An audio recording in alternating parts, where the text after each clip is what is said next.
Bienvenue sur la chaîne USA Celebrity Legacy. Au cours des derniers jours, l'Amérique a dit au revoir à plusieurs personnalités remarquables, des icônes dont l'impact perdurera pendant des générations. Dans l'épisode d'aujourd'hui, nous honorons leur vie, leurs réalisations et l'héritage qu'elles laissent derrière elles. Si l'une de leurs histoires vous a touché le cœur, veuillez envisager de laisser un « j'aime » pour aider à garder leur mémoire vivante. Merci d'être ici. Commençons maintenant. Jim McNeely, le distingué pianiste de jazz, compositeur et arrangeur dont la carrière a duré 5 décennies, est décédé le 26 septembre 2025 à l'âge de 75 ans. Il s'est fait connaître dans les années 1970 en tant que pianiste du Thad Jones Mel Lewis Orchestra, un rôle qui l'a placé au cœur de la scène jazz new-yorkaise. Plus tard, il a joué avec le Stan Getz Quartet et le Phil Woods Quintet. Son toucher au piano était admiré pour sa clarté, son élégance et sa puissance subtile.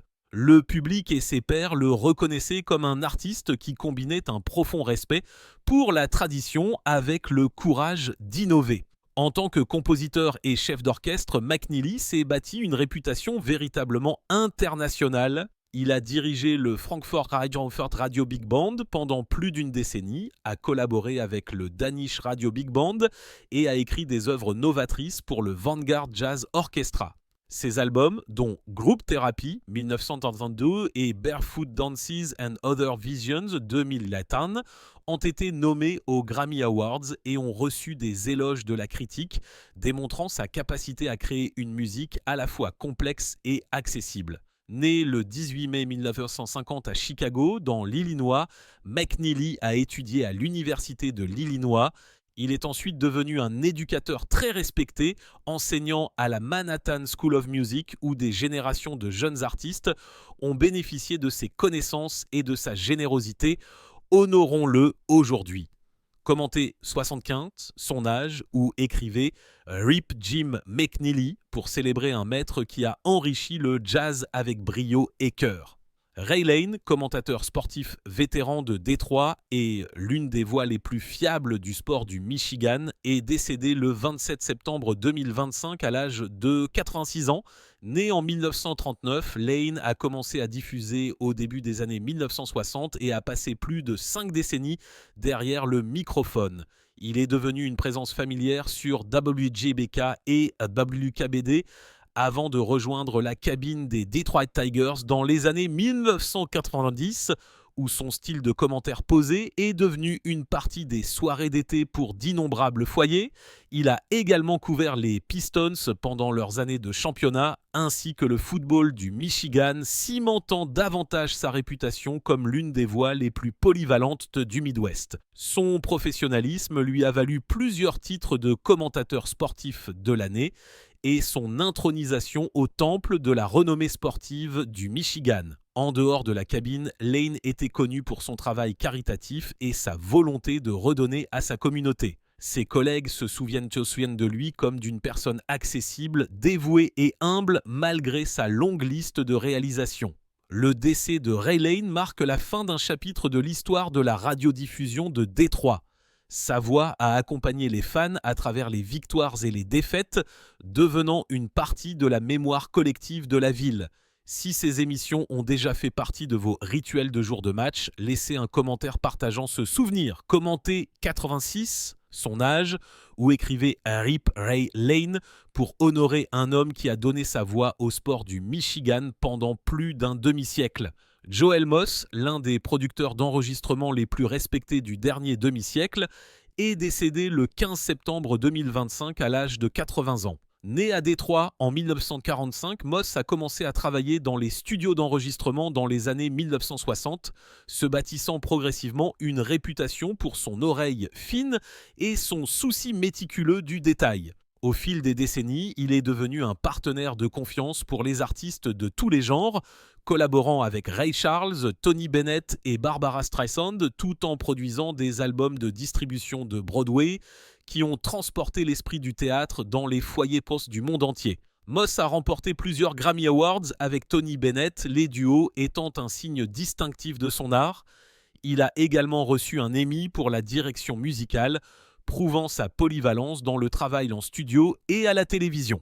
Au-delà des récompenses, ses collègues admiraient son professionnalisme, ses conseils constants et sa volonté de mentorer les jeunes producteurs et ingénieurs. Il était connu pour équilibrer la précision technique avec le côté humain de l'enregistrement, créant des paysages sonores à la fois raffinés et vivants. Joel Moss laisse derrière lui un héritage qui relie les générations. Des enregistrements marqués par la chaleur, la clarté et l'authenticité, établissant une norme qui continue d'inspirer. Si son travail vous a déjà ému, écrivez RIP Joel Moss ou partagez le nombre 80, son âge, en hommage à un producteur dont le talent artistique a défini l'excellence. Claudia Cardinal, l'une des actrices les plus emblématiques de sa génération, qui a porté le cinéma italien et international à des sommets éblouissants, est décédée le 23 septembre 2025 à l'âge de 87 ans. Née à Tunis en 1937 dans une famille sicilienne, Cardinal a attiré l'attention du public à la fin des années 1950 et est rapidement devenue l'une des stars les plus rayonnantes d'Italie. Elle a été largement acclamée dans Rocco et ses frères, 1960, et Le Guépard, 1963, de Luchino Visconti, où son talent et sa beauté ont illuminé l'écran. Au milieu des années 1960, son succès s'étend à l'échelle mondiale avec des rôles mémorables dans La Panthère Rose, 1963, et Il était une fois dans l'Ouest, 1968, de Sergio Leone. Des performances qui lui ont assuré une place parmi les grands du cinéma. Tout au long de sa carrière, elle a été reconnue par de multiples prix David di Donatello et de prestigieuses récompenses pour l'ensemble de sa carrière, dont le Lion d'Or à Venise, l'Ours d'Or à Berlin et un hommage spécial à Cannes, preuve de son influence durable sur le cinéma européen et hollywoodien. En dehors du jeu d'acteur, Claudia Cardinal s'est érigée en fervente défenseur des droits des femmes et du travail humanitaire. Admirée non seulement pour son talent artistique, mais aussi pour sa force, son indépendance et sa compassion. Ses films, ses prix et son dévouement de toute une vie à l'art et à la justice garantissent que son héritage ne s'effacera jamais. Laissez un commentaire avec 87, son âge, ou écrivez RIP Claudia Cardinal, en mémoire d'une femme dont l'esprit et le talent ont touché des générations à travers le monde. Danny Thompson, un multi-instrumentiste britannique surtout connu pour son travail de pionnier à la contrebasse dans le folk, le jazz et le rock, est décédé le 23 septembre 2025 à l'âge de 86 ans. Né en 1939 à Teignmouth, Devon, Thompson a commencé à jouer de la basse à l'adolescence et au début des années 1960, il était devenu un interprète recherché dans les clubs de jazz de Londres. Il s'est d'abord fait connaître avec Alexi Corners Blues Incorporated, avant de cofonder le groupe de folk jazz Pentangle en 1967. La fusion innovante de musique folk traditionnelle, de blues et de jazz improvisé par le groupe a fait de Thompson l'un des bassistes les plus polyvalents de sa génération. Au cours d'une carrière de plus de 5 décennies, Thompson a collaboré avec un large éventail d'artistes dont John Martyn, Nick Drake, Richard Thompson, Kate Bush, Peter Gabriel et Roy Orbison. Son son distinctif, à la fois subtil et imposant, pouvait être entendu sur des enregistrements qui ont contribué à définir le folk rock britannique et au-delà. En dehors de la scène, Thompson était connu comme un père de famille dévoué. Il laisse dans le deuil sa femme Sylvia et leurs enfants. Ses collègues et collaborateurs le décrivent souvent comme généreux, terre-à-terre et un mentor pour les jeunes musiciens. Bien qu'il n'ait jamais recherché les projecteurs, l'influence de Danny Thompson reste ancrée dans les enregistrements et les performances d'innombrables artistes. Ces lignes de basse, à la fois innovantes et durables, constituent un élément central de l'histoire de la musique britannique moderne. Commentez 436, son âge, ou écrivez RIP Danny Thompson pour honorer un musicien dont la carrière a laissé une empreinte durable dans tous les genres. Bruce Dumont, diffuseur vétéran et fondateur de Beyond the Beltway, est décédé le 10 septembre 2025 à l'âge de 69 ans. Pendant plus de 4 décennies, Dumont a été une présence fiable à la radio américaine. En 1980, il a lancé Beyond the Beltway, une émission de discussion du dimanche soir qui a rapidement gagné un public fidèle. Le programme, diffusé à l'échelle nationale, a été diffusé sur plus de 50 stations à son apogée et est devenu connu pour ses débats animés mais respectueux. Des invités de tous les horizons politiques se sont joints à la discussion, donnant aux auditeurs une rare occasion d'entendre des points de vue opposés échangés avec courtoisie. Pour beaucoup, l'émission est sûrement devenue un rituel hebdomadaire apprécié pour son équilibre et sa cohérence. Né à Chicago en 1946, Dumont a commencé à la radio locale avant de se tourner vers l'éducation et la préservation des médias. En 1983, il a fondé le Museum of Broadcast Communications qu'il a dirigé pendant des décennies. Le musée est devenu l'une des rares institutions du pays entièrement dédiée à la préservation de l'histoire de la radio et de la télévision. Il laisse dans le deuil des membres de sa famille et est regretté par des générations de diffuseurs, d'étudiants et d'auditeurs dont la vie a été touchée. L'héritage de Bruce Dumont perdure dans les conversations qu'il a suscitées et dans l'institution qu'il a construite pour honorer le média qu'il aimait. Commenté 69, son âge, ou écrivait Rap Bruce Dumont pour rendre hommage à un homme dont la voix a donné à la radio américaine à la fois de la substance et de la mémoire. La légende hollywoodienne Robert Redford, l'acteur et réalisateur acclamé dont la carrière a été définie par des classiques tels que Butch Cassidy et Le Kid et L'Arnaque, est décédé à l'âge de 89 ans. Né Charles Robert Redford Jr. à Santa Monica en 1936, il a grandi à Los Angeles et a découvert le jeu d'acteur à New York après des difficultés initiales à trouver sa voie dans la vie. À la fin des années 1960, il était devenu l'un des premiers rôles masculins les plus recherchés à Hollywood. Son rôle de percée est venu dans Butch Cassidy et Le Kid 1969 face à Paul Newman, un film qui non seulement lui a apporté une renommée mondiale, mais lui a également donné un surnom qui l'a suivi toute sa vie. Le Kid, les années 1970 ont cimenté sa place comme l'une des stars les plus rentables d'Hollywood.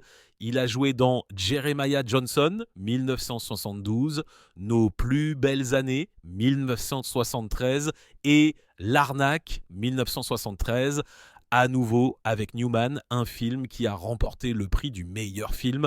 En 1976, il a assumé l'un de ses rôles les plus importants, celui du journaliste Bob Woodward dans Les Hommes du Président.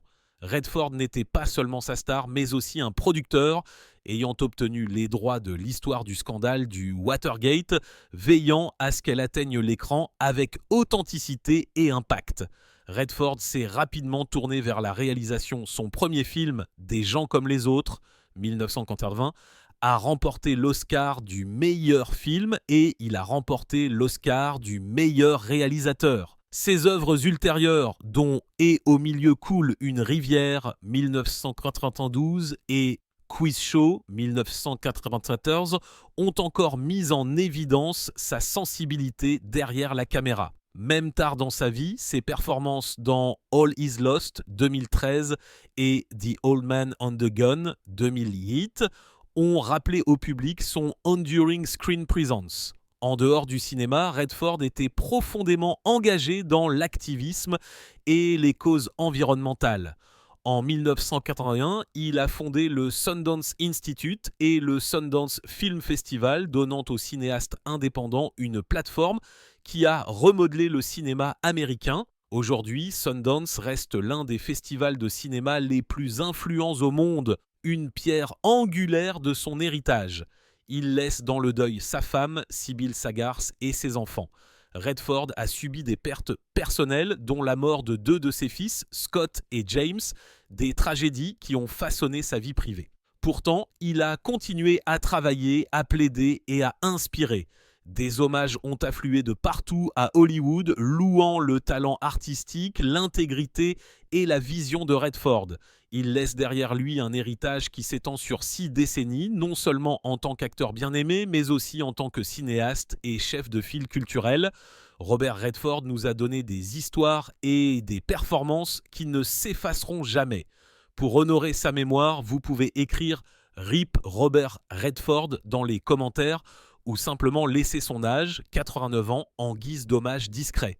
Chaque message est une façon de dire merci à une légende qui a façonné le cinéma et inspiré des générations.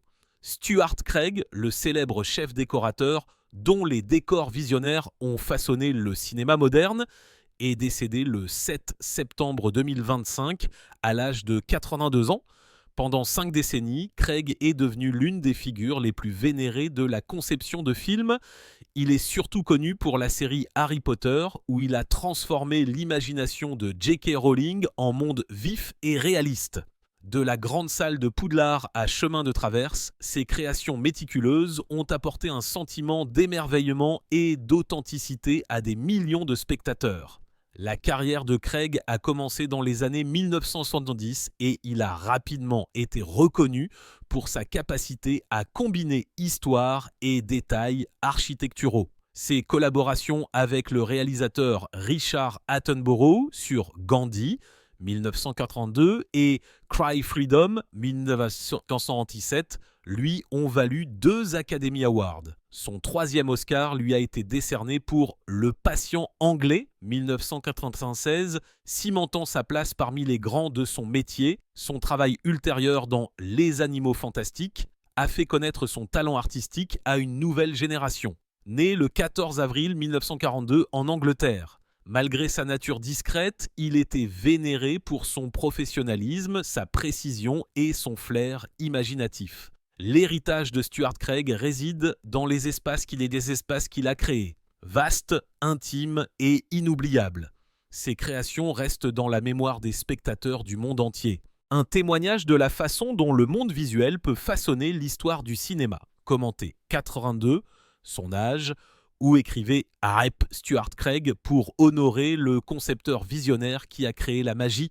Mark Volman, surtout connu comme le cofondateur et la voix exubérante du groupe pop des années 1960 The Turtles, est décédé le 5 septembre 2025 à l'âge de 78 ans. Des débuts du groupe avec It Ain't Me Babe en 1965 au succès retentissant de Happy Together en 1967, Volman a été une présence constante et bien aimée dans la musique pop américaine. Les fans chérissaient son énergie scénique joyeuse et ses voix distinctives qui ont contribué à faire de Happy Together un single numéro 1 et l'une des chansons les plus durables de son époque. Ce moment est devenu un favori des fans, faisant de Volman une figure familière dans les salons et les salles de concert à travers le pays.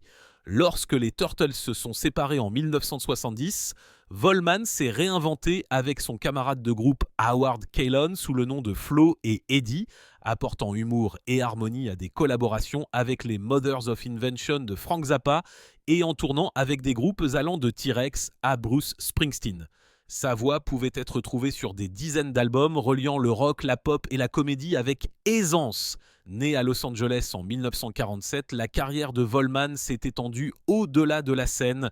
Il a ensuite obtenu une maîtrise et est devenu un éducateur respecté enseignant le commerce de la musique à l'université Belmont, tout en participant à des tournées Happy Together qui ont attiré des foules nostalgiques année après année.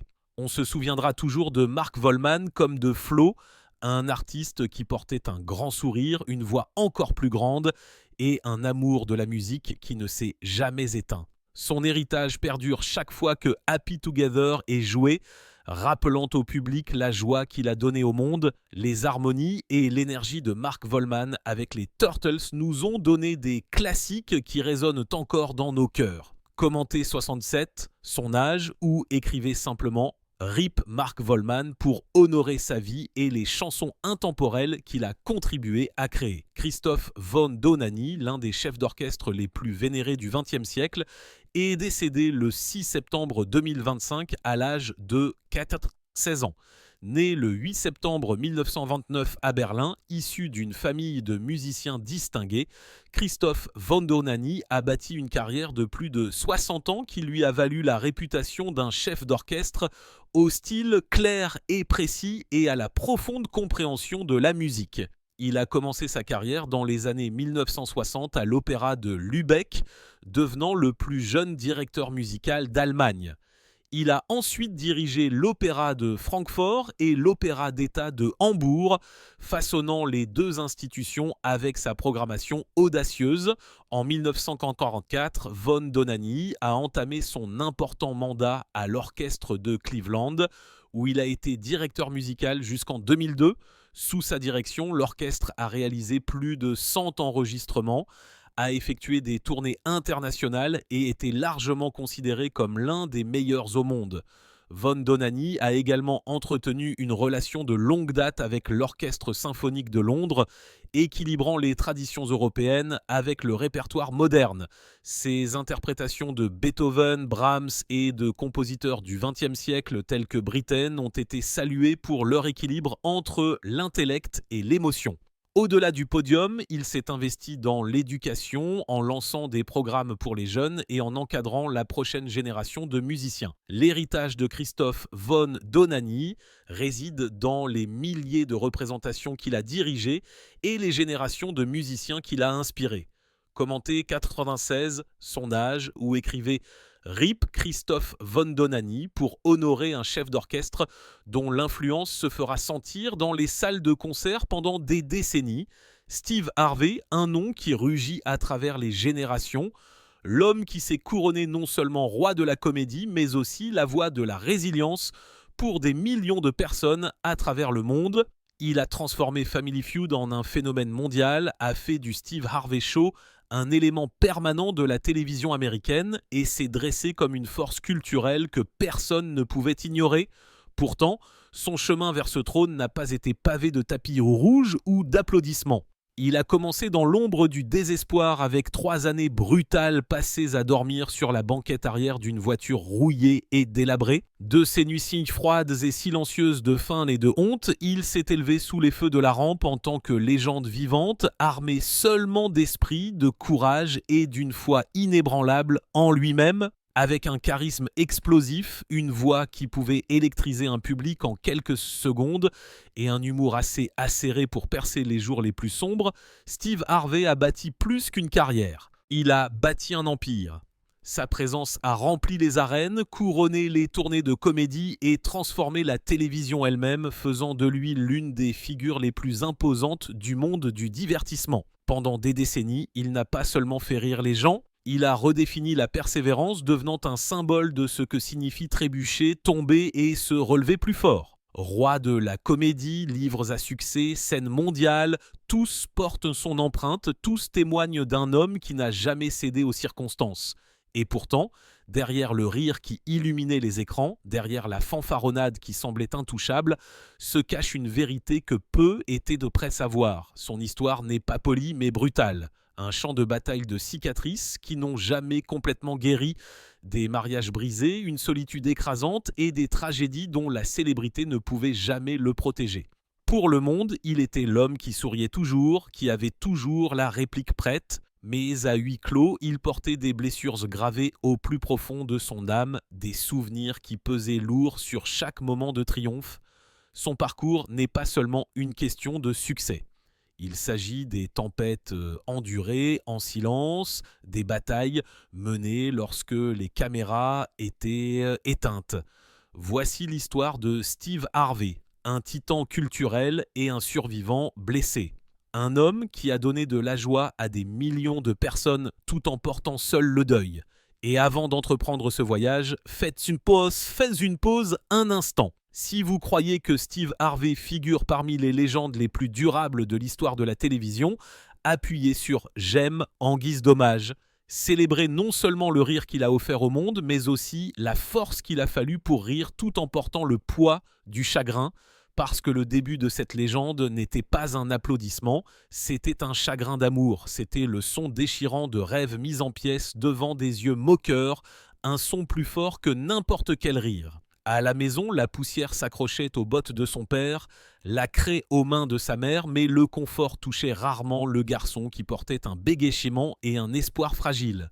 Pour le jeune Steve Harvey, l'enfance n'était pas peinte de joie, elle était gravée des cicatrices de la pauvreté, de l'humiliation et d'un monde qui semblait déterminé à lui rappeler ce qui lui manquait. Il est né le 17 janvier 1957 à Welch, en Virginie-Occidentale, une ville minière où les opportunités étaient enterrées plus profondément que les mines où son père travaillait.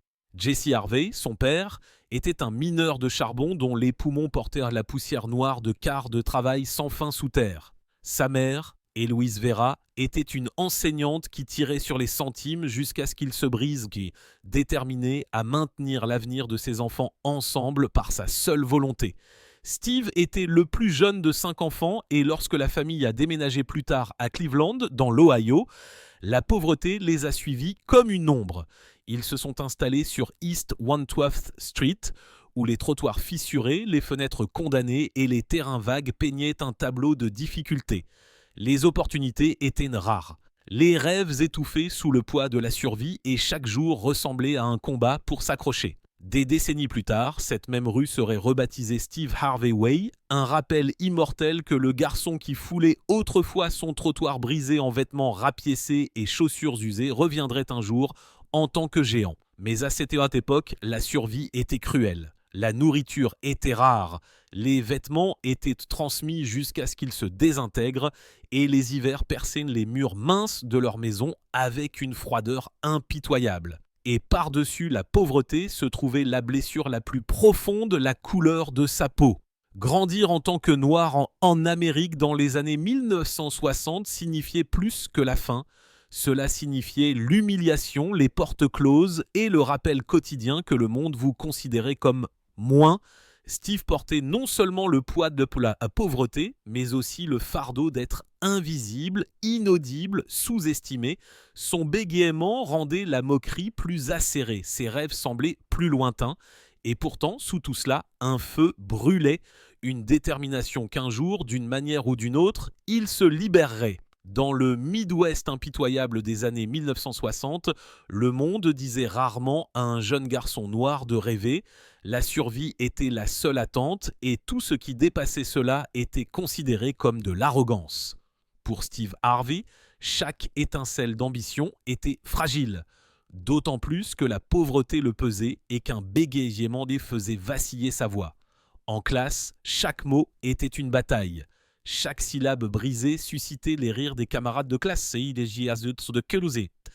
Chaque pause accentuait la piqûre du ridicule. Il portait ses blessures en silence. Mais un jour, un moment se graverait à jamais dans sa mémoire.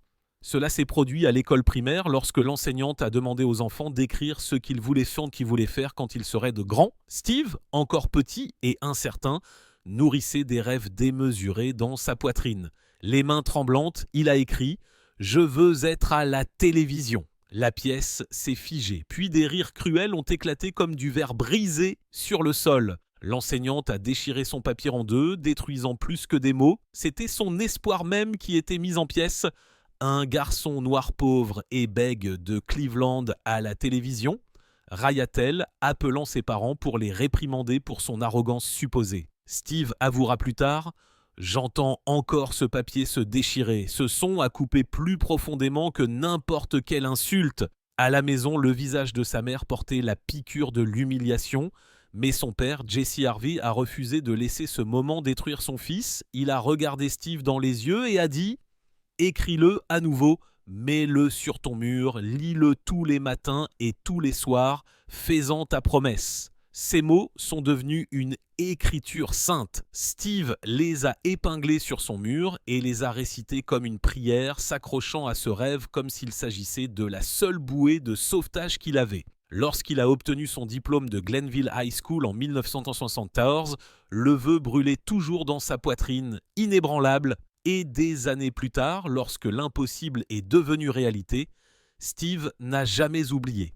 Chaque Noël, il envoyait à cette ancienne enseignante une toute nouvelle télévision, chacune accompagnée d'une note. Un rappel silencieux et tranchant que le garçon qu'elle avait raillé était maintenant dans tous les salons à travers l'Amérique. Les cicatrices de l'enfance ne se sont jamais estompées, mais se sont plutôt durcies en acier.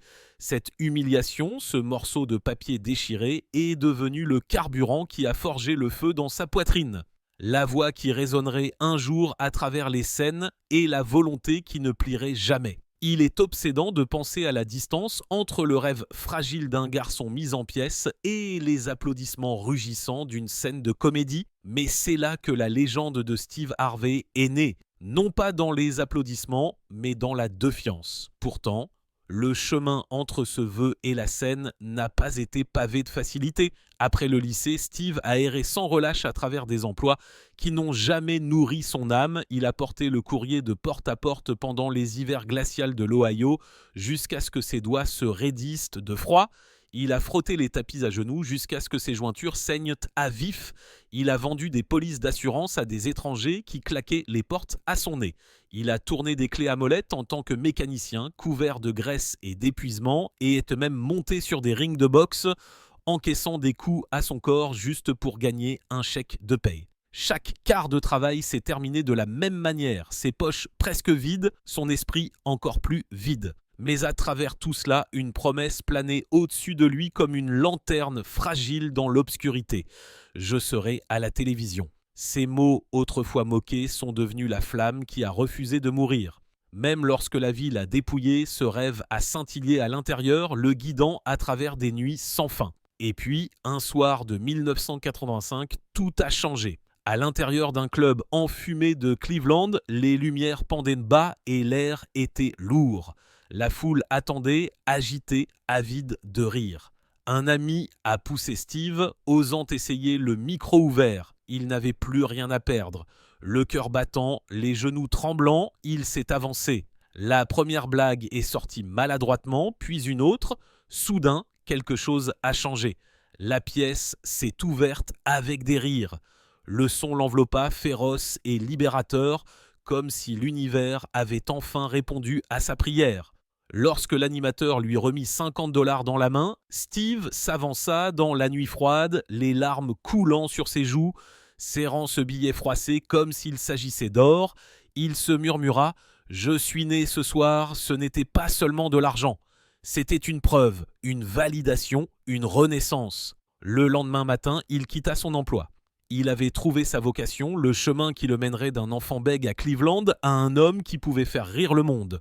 Pour la première fois, il savait qui il était censé être. Mais le destin offre rarement une route droite. Pendant 3 longues années après cette percée, Steve Harvey n'a pas vécu dans des appartements ou des hôtels, mais sur la banquette arrière d'une Ford 1976. La voiture est devenue son toit, sa cuisine, son cercueil d'espoir. Une glacière dans le coffre servait de réfrigérateur. Les lavabos des stations-service et les douches des piscines publiques étaient ses salles de bain. Les nuits étaient impitoyables. La faim lui rongeait l'estomac jusqu'à ce qu'il grogne plus fort que ses blagues. Des sandwichs bon marché étaient étirés sur plusieurs jours, et parfois le sommeil était sa seule échappatoire à la douleur d'un ventre vide. Il s'asseyait sur le siège du conducteur, la buée s'accumulant sur le pare-brise fissuré, regardant les réverbères vaciller sur les visages des passants, terrifié que quelqu'un puisse voir à travers la vitre et découvrir sa vie secrète. C'était tellement déprimant, avouera-t-il plus tard. Tu peux le faire pendant 1 semaine, mais 3 ans. Pourtant, même alors, il s'accrochait à l'ordre de son père. Lise ton rêve matin et soir, le murmurant comme une écriture sainte dans le silence de la voiture. Même dans mes pires moments, insista-t-il, je croyais que les choses allaient s'améliorer. Le point de rupture a presque été atteint. Un soir, prêt à abandonner, il décrocha le téléphone pour appeler son père et admettre sa défaite. Mais avant de composer le numéro, il appuya sur lecture sur son répondeur. 2 messages clignotaient. Le premier, un club à Jacksonville offrant $150. Le deuxième, un autre concert le lendemain soir pour le même montant. Soudain, il avait $300, juste assez pour acheter un vol bon marché pour New York, où les producteurs de Showtime at the Apollo le voulaient sur scène.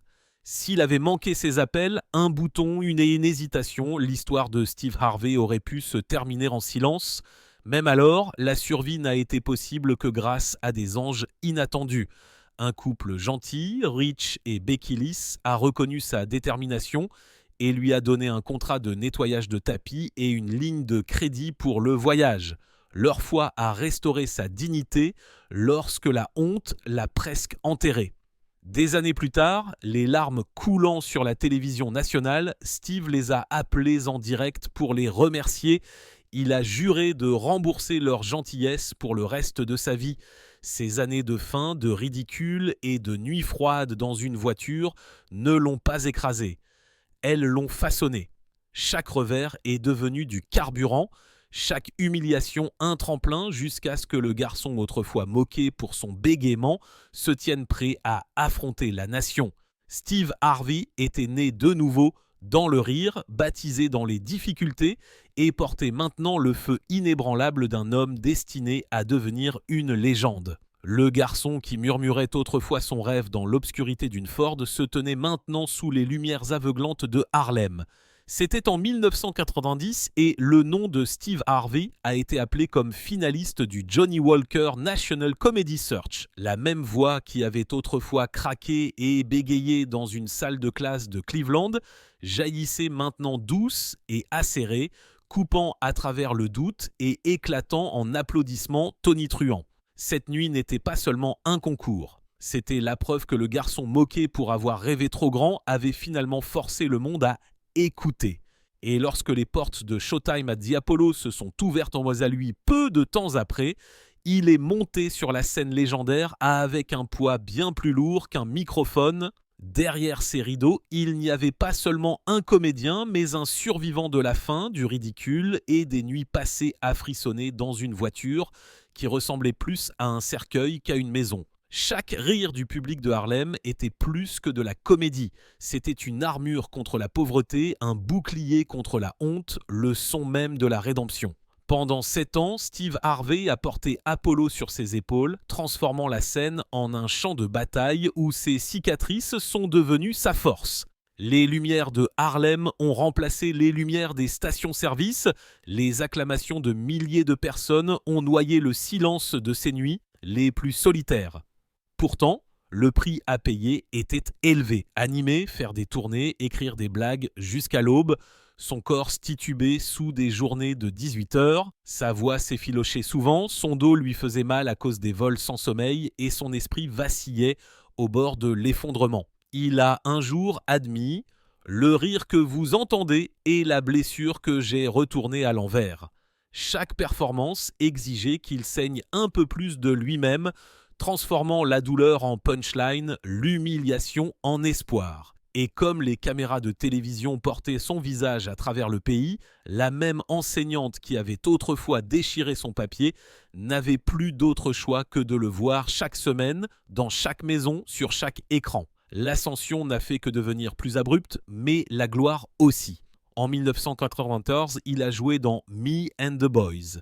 Et 2 ans plus tard, le Steve Harvey Show est devenu un monument culturel, diffusé jusqu'en 2002. Pour des millions de personnes, il n'était pas seulement un comédien, il était la preuve vivante que le rire pouvait renaître des cendres du désespoir. Mais l'emploi du temps était impitoyable. Les jours se sont fondus dans les nuits, les scénarios dans le stand-up, les scènes dans les studios. La célébrité lui a donné des couronnes, mais aussi des chaînes, volant le repos, volant les dîners en famille, volant des heures irremplaçables avec ses enfants. Il avouera plus tard qu'au plus fort du succès de sa sitcom, il était connu du monde entier mais absent à la maison. C'était une vérité qui le hantait dans les chambres d'hôtel calmes où le rugissement des applaudissements s'estompait dans un silence si lourd qu'il résonnait dans ses oreilles. Puis est venue la tournée qui l'a couronné. De 1997 à 2000, Steve a rejoint Cedric the Entertainer, D.L. Hughley et Bernie Mac pour la tournée Kings of Comedy. Soir après soir, les arènes ont tremblé avec des foules rugissantes. Et lorsque Spike Lee a tout capturé dans The Original Kings of Comedy 2000, le nom de Harvey a été gravé non seulement dans l'histoire du stand-up, mais aussi dans l'âme de la culture américaine. Pour un homme qui s'est un jour demandé si le monde se souviendrait qu'il existait, le son de stades entiers scandant son nom était presque insupportable dans sa beauté. Pourtant, même alors que son cœur gonflait de fierté, son corps murmurait ses avertissements. Épuisement, stress, le lourd tribut silencieux de porter une couronne trop lourde pendant trop longtemps. Chaque acclamation, se souvient-il, me rappelait les nuits où j'avais faim. Chaque projecteur me rappelait les ténèbres d'où je venais. Mais parfois, avoua-t-il doucement, cela me rappelait aussi tout ce que j'avais manqué en le poursuivant. Mais l'impact de Steve s'est étendu bien au-delà de la scène. Ses mots, autrefois étouffés par un bégayement, sont devenus des armes de guérison. En 2009, il a versé sa sagesse durement acquise dans Act Like a Lady, Think Like a Man, un livre qui a transformé les cicatrices en conseils et est devenu un best-seller du New York Times. Plus tard adapté en un film à succès au box-office, d'autres livres ont suivi. Straight Talk No Chaser 2010, Act Like a Success 2014, Jump 2016. Chacun n'était pas seulement un conseil, mais des cartes de survie pour ceux qui sont encore piégés là où il était autrefois. Les honneurs sont arrivés comme une marée, mais aucun n'a effacé le souvenir de cette Ford. BT humanitaire de l'année en 2011, une étoile sur le Hollywood Walk of Fame en 2013, de multiples Emmy de jour, des NAACP Image Awards, le changement de nom de sa rue d'enfance en Steve Harvey Way en 2015, un diplôme honorifique en 2016. Chaque fois qu'il se tenait sur une scène à accepter les applaudissements, il avouait que son esprit revenait aux nuits où il se recroquevillait seul, murmurant les mots de son père. « Relis-le, fais-en ta promesse ». L'ascension de Steve Harvey n'était pas une ascension directe, mais une résurrection. De Harlem à Hollywood, des pages de best-sellers aux empires de la radiodiffusion, il est devenu la preuve vivante que la foi peut porter un homme à travers le feu, que la résilience peut transformer le ridicule en royauté. Mais même lorsque le monde l'a couronné, l'homme derrière le sourire portait la fatigue d'années sans repos, la douleur des anniversaires manqués et des chaises vides aux tables familiales, le poids des batailles menées en silence. Sa carrière n'était pas seulement d'un succès, c'était l'accomplissement d'une prophétie griffonnée par un enfant tremblant sur un morceau de papier déchiré, un rêve autrefois ridiculisé mais maintenant gravé dans la légende. Mais même les légendes ne sont pas épargnées par le destin, plus la couronne est haute, plus la chute est dure. Pour Steve Harvey, le même projecteur qui lui avait autrefois semblé un salut s'est transformé en une lame brûlante en décembre 2015 sous la scène scintillante du concours Miss Univers. En un souffle fatidique, le triomphe s'est effondré en humiliation. Avec des millions de téléspectateurs à travers les continents retenant leur souffle, il a lu le mauvais nom couronnant la mauvaise reine. Le théâtre s'est figé. Des halètements ont retenti comme le tonnerre. Les caméras ont capturé chaque étincelle de panique et à cet instant, l'homme qui avait bâti sa vie en commandant un microphone a eu l'impression que sa voix avait été volée devant la planète entière. Il avouera plus tard que ce moment s'est étiré en une éternité, chaque seconde résonnant comme une vie d'échec. « Je veux juste m'excuser », a-t-il finalement dit, la voix tremblante, sa dignité mise à nu, choisissant la vérité plutôt que la fuite. C'est devenu l'une des excuses publiques les plus atroces de l'histoire de la télévision, mais aussi l'un des actes de responsabilité les plus courageux que le monde ait jamais vus. Les conséquences ont été impitoyables, les mèmes ont explosé, les comiques de fin de soirée ont transformé sa douleur en punchline. Et les titres ont déclaré sa carrière terminée. Harvey a quitté la scène dans un silence bien plus froid que le rugissement de n'importe quelle foule. Portant le poids d'1 milliard d'yeux moqueurs, il a admis plus tard que dans les heures solitaires qui ont suivi, il s'est demandé si l'œuvre de sa vie avait été défaite en 60 secondes. Pourtant, là où d'autres auraient pu se cacher, il a refusé de s'incliner devant la honte. Il a fait l'impensable. Il est revenu animer Miss Univers l'année suivante. Quand il est revenu sous ses lumières, marqué mais non brisé, il ne s'agissait plus de la couronne ou des applaudissements. Il s'agissait de récupérer sa voix, de prouver que l'honneur ne se mesure pas à la perfection, mais au courage de se relever quand le monde rite de votre chute. Mais le destin n'en avait pas fini avec lui. Derrière les lumières aveuglantes des scènes mondiales sont venus des coups plus sombres qui ont coupé bien plus profondément que n'importe quelle punchline. En 2019, NBC a annulé son talk show Steve, un programme dans lequel il avait versé non seulement du travail, mais des morceaux de son âme mêlant humour à humanité, rire à leçon de vie. L'annonce a frappé comme un coup de tonnerre. Il l'a apprise presque en même temps que le public. Prise au dépourvu par les titres qui parlaient de fin plutôt que de début, pour beaucoup, une telle perte ressemblerait à une gomme, comme si des années d'efforts avaient été effacées d'un seul coup de décision. Pour Harvey, c'était un autre test du feu. Lors de la dernière diffusion, debout devant le public même qui avait partagé sa joie et ses larmes, il n'a pas réagi avec colère, ne s'est pas vautré. Au lieu de cela, d'une voix ferme masquant la tempête intérieure, il a dit « Ce n'est qu'un nouveau chapitre. J'ai 62 ans. Et ce livre, à moi, a encore des pages. Ce n'était pas un bouclier, c'était une boussole guidant à la fois lui-même et les millions de personnes qui regardaient pour comprendre que parfois la fermeture d'une porte est le prélude à l'ouverture d'une plus grande. Et pourtant, les contusions continuaient d'arriver, des blagues plus petites mais acérées qui ont déclenché une réaction violente, des mots prononcés à la légère qui ont enflammé les titres. À une époque où chaque syllabe pouvait être amplifiée et rejouée à l'infini, Harvey a découvert le péril d'être non scénarisé, non filtré, humain.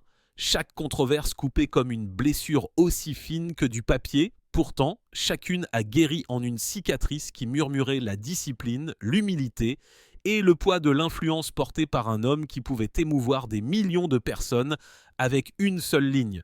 La douleur de ces années était différente de la faim ou de l'itinérance. Ce n'était pas la douleur d'un estomac vide, mais la piqûre de la dignité mise à l'épreuve en public. Le même homme qui se recroquevillait autrefois sur la banquette arrière d'une voiture s'est maintenant retrouvé recroquevillé sous les feux des mêmes. Ses erreurs recyclées sur des écrans numériques qui n'oublient jamais. Mais l'humiliation ne l'a pas brisé, elle l'a affiné. Il a transformé l'embarras en endurance, le ridicule en résilience, transformant chaque revers en carburant pour un but plus profond. Chaque fois que je pensais avoir atteint la fin, s'est-il souvenu plus tard, Dieu m'a montré que je ne faisais que tourner la page. En 2019, Steve Harvey avait prouvé une vérité bien plus grande que la perfection, que la mesure de la vie n'est pas dans des pas parfaits, mais dans la volonté de continuer à marcher. Le garçon autrefois réduit au silence par un bégaiement, l'homme autrefois brisé par la pauvreté portait maintenant des cicatrices visibles au monde, mais se tenait plus droit que jamais. Lorsque le rire est devenu cruel et que les applaudissements se sont estompés dans le silence, il a montré au monde que la véritable marque d'une légende n'est pas l'immunité à l'échec, mais le courage inébranlable de se relever. On dit souvent que le succès exige des sacrifices, mais pour Steve Harvey, le premier prix qu'il ait jamais payé a été sa famille. Des années avant Apollo, ou la gloire télévisuelle, en 1981, à seulement 24 ans, il a épousé Marsha, l'encre tranquille qui l'a soutenu alors qu'il n'était encore qu'un jeune homme en difficulté, avec rien d'autre que des blagues en poche et un rêve trop fragile pour être gardé. Ensemble, ils ont eu 3 enfants, des jumelles, Carly et Brandy, et un fils, Brick Jr. Pendant un certain temps, leur maison a résonné du son du rire, non pas du public, mais des voix innocentes d'enfants qui croyaient que leur père pouvait tout faire. Pourtant, derrière le rire, les placards étaient souvent vides. Les factures s'empilaient plus haut que les meubles et le rêve qui était censé les élever a commencé au contraire à l'éloigner. Les années 1980 ont été impitoyables. Harvey n'était pas encore célèbre. Il se débattait à travers des concerts dans de petites villes, faisant des petits boulots, dormant parfois même dans sa voiture quand l'argent venait à manquer. Les nuits passées sous les lumières de la comédie signifiaient des matins manqués à la maison. Son portefeuille était souvent vide, ses vêtements usés et le réfrigérateur à l'intérieur de leur maison aussi vide que l'espoir auquel Marsha essayait de s'accrocher. Elle a porté le poids de la maternité en silence, étirant chaque dollar, apaisant les enfants affamés et regardant son mari disparaître soir après soir dans des clubs qui payaient rarement assez pour couvrir le loyer. Steve avouera plus tard, d'une voix lourde de regret: « J'ai perdu ma famille en poursuivant le rêve. Le mariage s'est effondré à mesure que son ambition grandissait.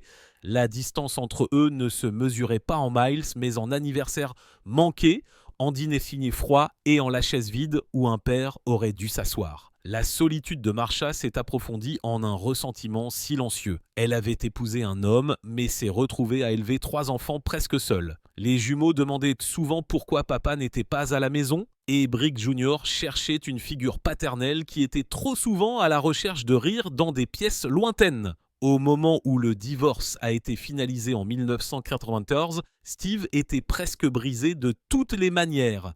Émotionnellement, il portait la douleur d'enfant qui ne le voyait plus les Bordeaux le soir. Financièrement, il était dépouillé, recommençant presque de rien. L'homme qui pouvait faire rugir des inconnus de rire ne pouvait pas arrêter les larmes dans sa propre maison. Pour Marsha, le mariage lui avait coûté sa confiance. Pour les enfants, cela leur avait coûté des années de présence paternelle. La blessure de la perte de cette première famille ne s'est jamais vraiment guérie. Et pourtant, même dans ce chapitre personnel le plus sombre, les graines de la résilience ont poussé. La douleur d'avoir échoué en tant que mari et père a gravé dans Steve une vérité qu'il n'oublierait jamais. Chaque scène sur laquelle il se tenait, chaque rire qu'il gagnait, avait un coût. Et pour Steve Harvey, le premier et le plus profond coup a été Marsha et les enfants qu'il aimait mais qu'il a perdus dans la poursuite d'un rêve. Au milieu des années 1990, Steve Harvey se tenait au bord de tout ce dont il avait autrefois rêvé. Son visage à la télévision, son nom qui montait en comédie, son avenir qui se déroulait. Pourtant, derrière l'éclat du succès, il portait la blessure de son premier mariage brisé et la douleur de 3 enfants qu'il voyait rarement. Pendant 2 ans, sa vie personnelle a ressemblé à un silence. Les salons d'aéroport, les couloirs d'hôtel, les dîners vides. Dans cette solitude, il a rencontré Mary Shackelford, une femme qui lui a offert chaleur et compagnie quand sa vie ressemblait à un tourbillon de scénarios et de projecteurs. Pour Steve, elle semblait être une deuxième chance, une chance de reconstruire ce qui avait été brisé. En 1996, à 39 ans, il l'a épousée, croyant que cette fois, l'histoire se terminerait différemment. Les premières années ont ressemblé à un baume cicatrisant sur de vieilles blessures. Leur maison a résonné de rire, non pas d'étrangers dans les arènes, mais d'une famille trouvant son rythme. En 1997, la naissance de leur fils Winton a ressemblé à la lumière du soleil perçant à travers les nuages orageux. Harvey adorait le garçon, le qualifiant plus tard de « ma boussole », la raison pour laquelle je suis resté debout. Les soirées étaient remplies de joie simple. Steve s'allongeait sur le tapis du salon, laissant Winton ramper sur sa poitrine pendant que Mary souriait à proximité. Les week-ends signifiaient des barbecues dans la cour, des rires de bébés se mêlant à l'odeur du charbon de bois et des photos volées qui capturaient un homme qui semblait enfin content. Pour un homme qui avait autrefois vécu hors d'une voiture, portant son monde entier dans le coffre, le son du rire d'un bébé dans sa propre maison était la preuve que la rédemption était possible. Chaque sourire sur ces photos de famille racontait une histoire d'espoir restaurée. Steve tenant Winton haute au-dessus de sa tête, la main de Mary reposant doucement sur son épaule, la promesse de stabilité enfin à portée de main. Pendant ces années fugaces, Harvey s'est permis de croire qu'il avait surpassé les fantômes de la pauvreté, de la solitude et de la perte, et que peut-être cette fois, l'amour durerait. Mais les tempêtes ont une façon de revenir, parfois plus sombre la deuxième fois. Au début, il y a eu des moments qui ont ressemblé à une guérison, des dîners tranquilles, l'éclat d'un nouveau-né, des photos de famille pleines de sourires si sincères. Lorsque Winton est né en 1997, Harvey le berçait souvent comme un fragile miracle, disant à ses amis « Il est ma boussole, la raison pour laquelle je reste debout ». Pour un homme qui dormait autrefois dans une voiture, tenir son fils nouveau-né dans ses bras lui semblait être une rédemption, comme si Dieu avait enfin équilibré les plateaux de la souffrance. Mais l'ambition est une lame à double tranchant. Alors que la carrière de Harvey s'accélérait, les enregistrements de sitcoms, Apollo, les tournées des rois de la comédie, son mariage a commencé à flancher sous les mêmes absences qui avaient démêlé le premier. Mary aspirait à la stabilité, à des dîners qui ne se terminaient pas par lui préparant une valise, à des nuits où le microphone ne lui volait pas son mari. Steve, hanté par la terreur de retomber dans la pauvreté, était consumé par la survie et le succès. Ce qui a commencé comme de petits silences, des appels téléphoniques sans que manquer et des chaises vides pendant les fêtes a dégénéré en disputes assez acérées pour couper l'amour même qui les avait autrefois unis. En 2005, après près d'une décennie, l'effondrement n'était plus évitable. Et contrairement au chagrin silencieux de son premier mariage, cette fin est survenue sous les lumières aveuglantes des caméras. Mary s'est présentée devant le monde avec des accusations qui ont lacéré la réputation de Harvey, le dépeignant comme indigne de l'image même qu'il s'était battu pour construire. Bien que les tribunaux aient plus tard rejeté bon nombre des allégations, le verdict de l'opinion publique a été impitoyable. Son visage, autrefois placardé sur des panneaux d'affichage pour le rire, remplissait maintenant les tabloïds en tant que symbole de scandale. Ce divorce, a-t-il admis plus tard, a laissé les cicatrices les plus lourdes sur mon esprit et sur mon image. Les batailles étaient incessantes, les scénarios ont été remplacés par des affidavits, le rire par des dépositions, le rythme des punchlines par la monotone froide des témoignages juridiques. Les interviews qui auraient dû célébrer son art se sont transformées en interrogatoires sur son caractère. Il craignait autrefois d'être invisible. Maintenant, il était surexposé, disséqué, jugé pour des erreurs réelles et imaginaires. Chaque flash d'un flash de paparazzi ressemblait à une blessure qui se rouvrait. Chaque murmure, un verdict sans appel. Pourtant, la blessure la plus profonde n'était pas les titres. C'était la fracture à la maison. Winton n'avait que 8 ans lorsque l'amour de ses parents s'est effondré dans l'amertume. Après le divorce, le garçon a vécu avec sa mère, laissant Steve avec seulement des fragments de temps. Un week-end ici, des vacances coq là-bas, je pouvais survivre au tabloïd, a avoué plus tard Harvey, mais voir cette douleur dans les yeux de mon garçon, ça m'a brisé. Seul dans les chambres d'hôtel, il fixait souvent le plafond, adoré par des millions de personnes, mais impuissant à protéger l'enfant qui comptait le plus. Des années plus tard, lorsque Winton a choisi de vivre avec lui à l'adolescence, Harvey a appelé cela une deuxième chance de Dieu. La preuve que certains liens peuvent en guérir malgré la tempête. Avec le recul, Harvey a décrit ces années non pas comme un divorce, mais comme un creuset, une fournaise de honte publique et d'agonie privée. Je pensais avoir déjà tout perdu une fois, a-t-il réfléchi amèrement ? Je ne savais pas que je pouvais perdre encore plus. L'homme qui était passé de l'itinérance à la célébrité au foyer s'est maintenant senti à nouveau dépouillé non pas de ses biens, mais de sa dignité, de sa paix et du simple confort de la famille. Et pourtant, il a enduré. Il s'est accroché à sa foi, à son rôle de père, à la croyance obstinée que les cicatrices pouvaient être remodelées en force. Le mariage avec Mary Shackelford n'était pas seulement un autre chapitre, c'était la tempête qui a failli le noyer, le procès qui a révélé le véritable coût de la poursuite d'un rêve. Cela l'a laissé marqué, las et humilié. Mais il était toujours debout. Et en se tenant debout, il a découvert une vérité que même les légendes doivent apprendre. Les batailles les plus féroces ne se livrent pas sous les projecteurs, mais en silence.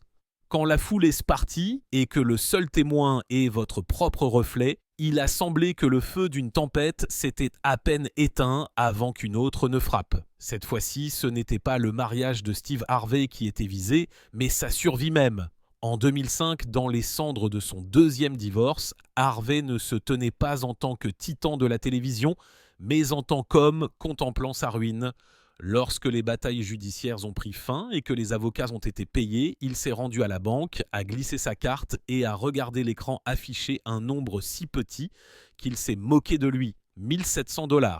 Pour un homme dont le visage remplissait les panneaux d'affichage et dont la voix remplissait les arènes, ce chiffre coupait plus profondément que la pauvreté ne l'avait jamais fait. C'était humiliant, a-t-il admis plus tard, de voir le monde croire que vous êtes riche alors que vous ne pouvez même pas respirer. Mais l'humiliation n'était que le début. Bientôt vint le coup le plus cruel, une découverte dévastatrice selon laquelle, pendant 7 ans, en raison d'un échec comptable désastreux, ses impôts n'avaient pas été déclarés. Le principal, les intérêts, les pénalités, ils se sont multipliés comme des vautours tournant en rond, gonflant en une montagne si haute qu'elle menaçait de l'écraser. Il avait autrefois craint l'itinérance. Maintenant, il craignait quelque chose de plus sombre. La prison, la disgrâce et l'effacement de tout ce pourquoi il s'était battu. La nuit, il s'allongeait dans des chambres d'hôtel en fixant le plafond, hanté par 2 pensées. Et si je perdais tout ? Et si mes enfants me voyaient tomber ? Et pourtant, dans cet abîme, Harvey a fait ce que font les survivants. Il s'est battu. Il a élaboré un plan aussi implacable que la faim elle-même. Bien avant le lever du soleil, alors que la ville dormait encore, il était déjà dans un studio, sa voix portant sur les ondes d'une émission de radio matinale. Ce microphone est devenu sa bouée de sauvetage, le seul champ de bataille où il se sentait encore puissant, même si la dette menaçait de le réduire au silence. Chaque blague que je racontais à cette époque était payée par la peur, se souvient-il ? Mais la peur l'a maintenu en mouvement. La discipline est devenue son armure. Chaque dollar était un soldat, chaque concert un pas de plus contre le désespoir. L'épuisement est devenu son compagnon quotidien. Il a travaillé jusqu'à ce que son corps chancelle. La radio le matin, les réunions le jour, les scènes la nuit. Il n'y avait pas de luxe, pas de pause. Il a empilé les opportunités sur la fatigue, refusant de laisser l'avalanche l'enterrer. De ce labeur acharné sont sortis ses livres. Agissez comme une dame, pensez comme un homme, 2009. Dites les choses telles qu'elles sont, sans détour, 2010. Chaque page qu'il a écrite n'était pas seulement un conseil pour les autres, mais un mur de briques retenant les créanciers à distance. Puis, en 2010, est venu le tour du destin. Harvey est monté sur scène en tant qu'animateur de Family Feud. En 3 ans, les codes d'écoute ont explosé à des sommets historiques. Ce qui avait commencé comme une bouée de sauvetage est devenu une résurrection. Le même homme qui se recroquevillait autrefois dans une Ford est maintenant apparu tous les soirs dans les salons américains, non pas comme une victime de la dette, mais comme le visage du rire lui-même. Pourtant, l'ascension était brutale. Harvey a admis que pendant des années, chaque chèque de paie est allé directement à l'IRS. Les ovations debout ont été suivies de nuits de calculatrices, de prières et de la crainte que l'ombre de la dette ne puisse encore l'effacer. « Je pensais que j'étais fini », a-t-il dit. Mais Dieu n'en avait pas fini avec moi. Lentement, douloureusement, dollar par dollar, performance par performance, il s'est sorti de là. Les murmures d'humiliation, tu es fini, ont été noyés par la preuve que la résilience pouvait transformer la disgrâce en témoignage. À la fin des années 2000, Harvey avait reconstruit plus que de l'argent. Il a reconstruit la dignité.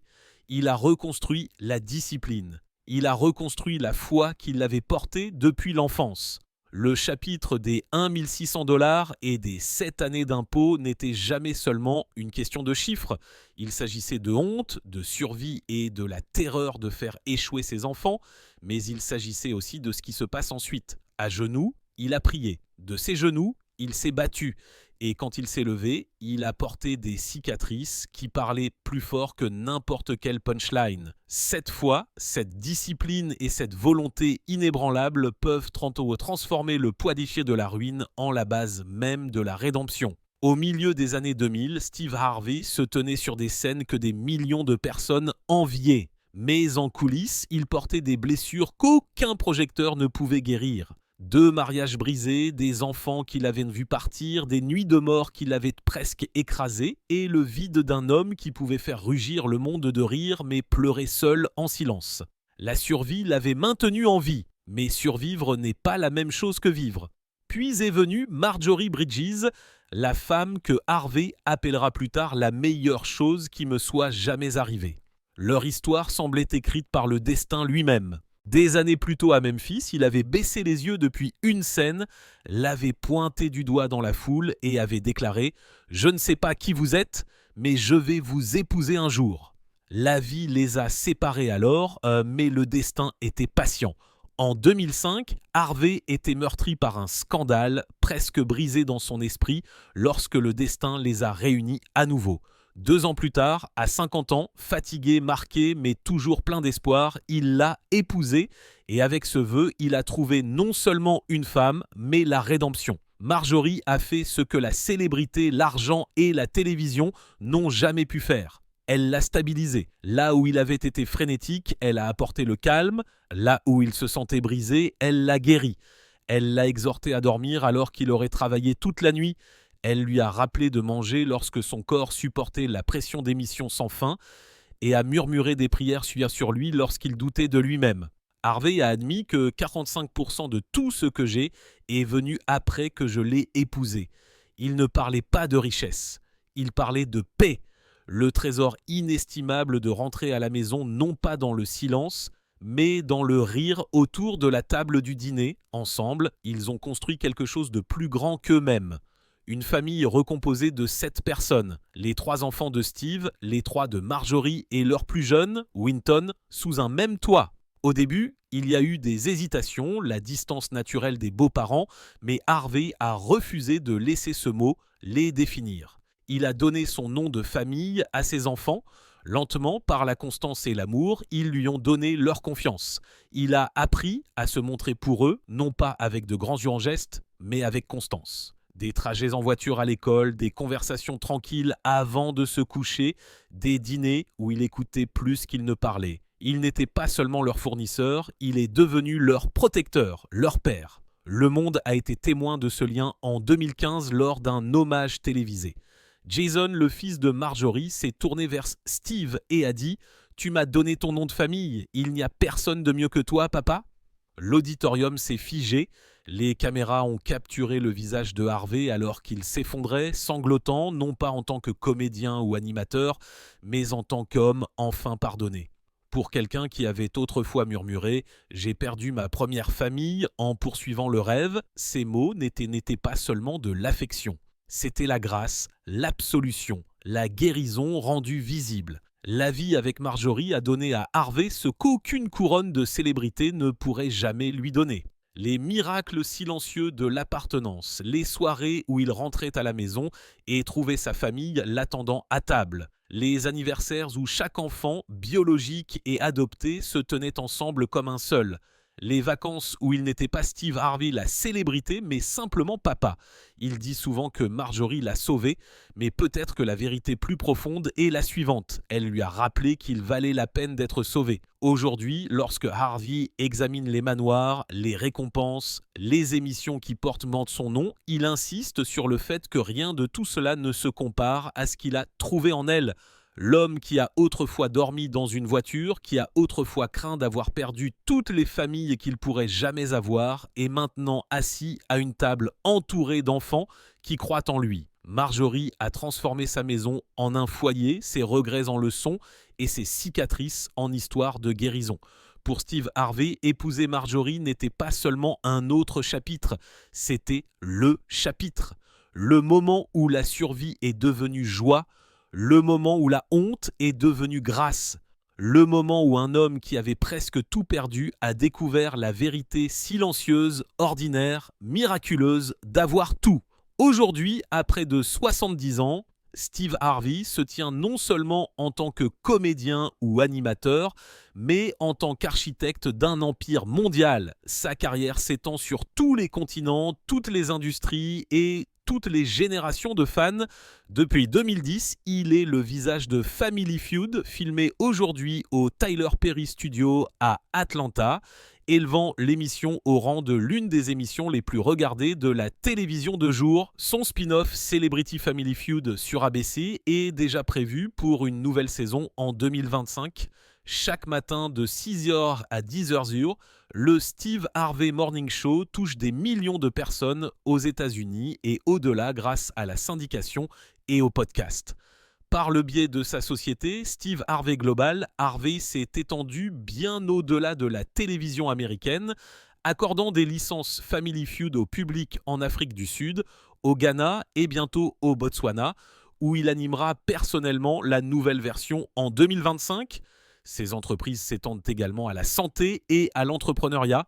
Avec Lvatu, une gamme de légumes en verre et de suppléments qu'il a cofondé, Harvey a fusionné le bien-être personnel avec l'innovation commerciale, offrant des produits qui reflètent sa propre approche disciplinée de la longévité et de la vitalité. Ce qui le définit aujourd'hui n'est pas seulement la visibilité, mais la vision. Harvey a bâti un empire diversifié conçu pour survivre à n'importe quelle scène, n'importe quel microphone ou n'importe quel contrat. La télévision, la radio, l'édition, la production, les formats internationaux, les affaires. Chaque branche est à la fois une plateforme et une protection. La preuve d'une philosophie qu'il partage souvent, ne jamais dépendre d'un seul flux quand on peut en créer plusieurs. Ce n'est pas la peur qui le motive maintenant, mais la prévoyance, la sagesse de transformer les cicatrices passées en stratégie et la stratégie en un héritage qui restera longtemps après que le projecteur se soit éteint. Les symboles extérieurs de la vie reconstruite de Harvey brillent avec l'ampleur d'un empire. En 2020, il a acquis l'un des joyaux d'Atlanta, un domaine de 17 acres, ayant appartenu autrefois à Tyler Perry.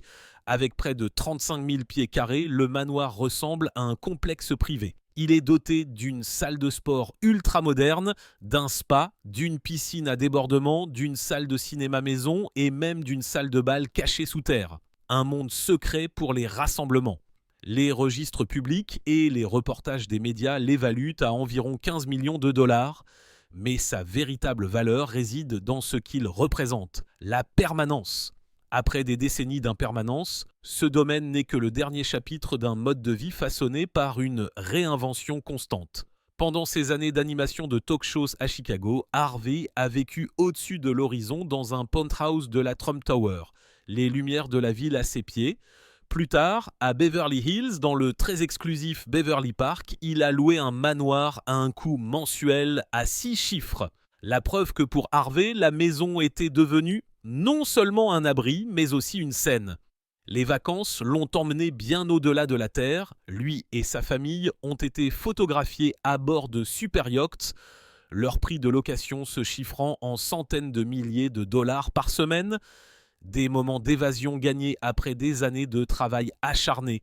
Son garage, lui aussi, raconte une histoire en chrome et en puissance. Une Cadillac 1941 méticuleusement conservée, une Rolls-Royce Phantom 8 et une Bentley offerte à Marjorie.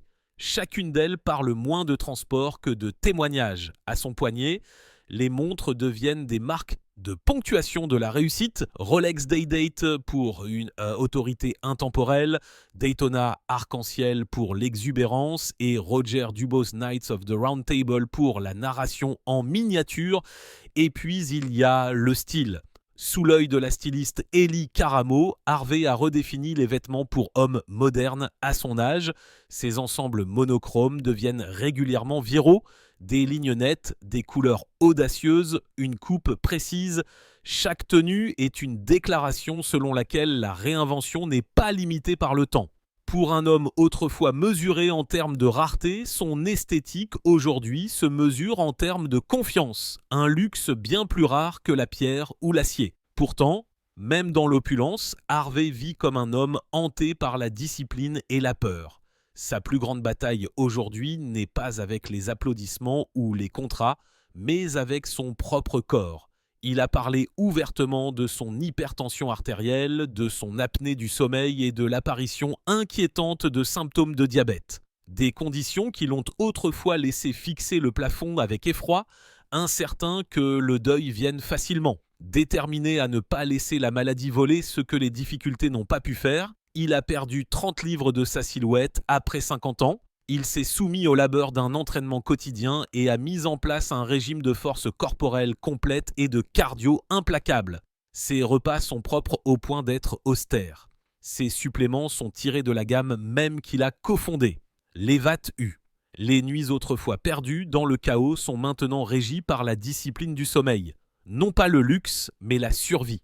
La santé est mon alliance avec ma famille et mon public, insiste-t-il, sachant que le même courage qui a reconstruit sa fortune doit maintenant protéger sa chair. Pourtant, des ombres subsistaient. Derrière les costumes immaculés taillés à la perfection se cache le rituel silencieux des brassards de tension artérielle et des routines soigneusement mesurées. Derrière la confiance rayonnante, le souvenir de la fatigue qu'il a autrefois fait s'effondrer au milieu d'une conversation, le forçant à affronter ses limites. Et au-delà de la lutte privée, la lutte publique persiste. L'erreur de Miss Univers de 2015 rejouée à l'infini en ligne s'est transformée en un mème qui survit à son moment. Il l'a assumé, s'est excusé et est revenu. Pourtant, la piqûre de l'humiliation scintille encore chaque fois que son nom refait surface. Et plus profondément encore se trouve le fantôme de la rareté. Même entouré d'acres de domaines à Atlanta et de lustres qui projettent une lumière dorée sur des salles de bal cachées, Harvey admet que la peur ne l'a jamais quitté. Je pense encore à 1 700 $. Il avoue que le chiffre parle moins d'argent que de mémoire. Le rappel constant de la fragilité de la sécurité. Les applaudissements remplissent encore l'air, mais lorsque les rideaux se ferment, et c'est le silence de la responsabilité qui rugit le plus fort, le poids d'un empire à maintenir, de 7 enfants et petits-enfants qui le considèrent comme un patriarche, d'une promesse selon laquelle la discipline et non la célébrité les protégera. Pourtant, ce chapitre de la vie de Steve Harvey ne se mesure pas en termes de code d'écoute, de contrat, ni même de richesse, il se mesure en termes de guérison. Avec Marjorie à ses côtés, la femme qu'il appelle la meilleure chose qui me soit jamais arrivée. Harvey a transformé les cicatrices en force et les regrets en sagesse. Ensemble, ils ont construit une famille recomposée qui prouve que l'amour peut être choisi, cousu ensemble non pas par le sang, mais par l'engagement. En 2015, lors d'une émission en direct, son beau-fils Jason s'est tourné vers lui et a dit avec une sincérité inébranlable « Tu m'as donné ton nom de famille, il n'y a personne de mieux que toi, papa ». À cet instant, Steve Harvey a fondu en larmes. Non pas en tant que comédien, non pas en tant que célébrité, mais en tant qu'homme enfin pardonné. Pour quelqu'un qui avait autrefois murmuré avec regret « J'ai perdu ma première famille en poursuivant le rêve », ce n'était pas des applaudissements. C'était l'absolution. C'était la preuve que le passé, aussi fracturé soit-il, peut être réparé lorsque l'amour est autorisé à faire son œuvre. La rédemption n'était pas venue des scènes ou des projecteurs, mais de la voix silencieuse et guérissante d'un enfant qui a choisi de l'appeler père. Aujourd'hui, sa fortune se chiffre en centaines de millions. Son nom est associé à des émissions mondiales.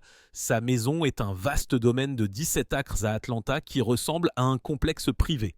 Pourtant, demandez à Harvey ce qu'il apprécie le plus et sa réponse ne sera pas la richesse, les manoirs ou les contrats. Son plus grand trésor se trouve à la table du dîner où chaque enfant, biologique ou adopté, prend place en tant qu'égal. C'est dans les soirées où il se débarrasse du titre d'icône et est simplement papa, écoutant le rire au lieu des applaudissements. C'est dans les matins où les petits-enfants courent à travers les couloirs résonnants, leur joie plus forte que n'importe quelle ovation debout. Ce sont les trophées qu'il sert le plus fort, invisibles mais éternels. Son histoire parle maintenant bien au-delà de la comédie ou de la télévision. Elle est devenue un témoignage vivant que la résilience peut survivre à l'humiliation, que la foi peut porter un homme à travers le feu et que l'amour, inattendu, immérité, inébranlable, peut restaurer même le cœur le plus brisé. Le garçon qui bégayait autrefois de honte est devenu l'homme dont la voix ne se contente pas de divertir mais inspire. Sa vie est la preuve que les cicatrices ne sont pas la fin de l'histoire. Elles sont l'encre avec laquelle la rédemption est écrite. Et peut-être que Harvey lui-même l'a dit le mieux. Les applaudissements s'estompent. Les trophées prennent aussi contre prendre la poussière. Mais la famille, la discipline et la gratitude, ce sont les héritages qui perdurent. Alors, je me tourne vers vous. Y a-t-il eu un moment dans votre vie où la grâce vous a donné une seconde chance, où l'amour, même sous sa forme la plus petite, a réécrit votre histoire? Si le parcours de Steve Harvey vous a touché, partagez votre réflexion ci-dessous. Vos mots peuvent être le rappel dont quelqu'un d'autre a besoin, que la guérison est possible, que aucune cicatrice n'est définitive et que l'histoire n'est jamais terminée tant que vous ne choisissez pas de l'écrire avec amour.